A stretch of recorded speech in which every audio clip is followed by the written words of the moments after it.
अनस। शाम को चीजें अपने घोंसले पर वापस आई। बच्चों बच्चे पर फैला कर चीख करने लगे। उन्होंने किसान से जो सुना था वो कहाँ सुनाया और बोले, माँ हमें जल्दी यहाँ से ले चल, कहीं खेत के साथ हमारा घोंसला भी ना कट जाए।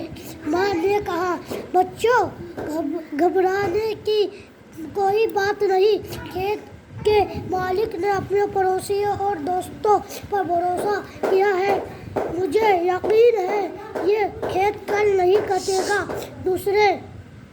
दूसरे रोज चिड़िया जब बाहर जाने लगी तो चलते हुए कहती गई, बच्चों खेत के मालिक की बातें गौर से सुनकर मुझे बताना।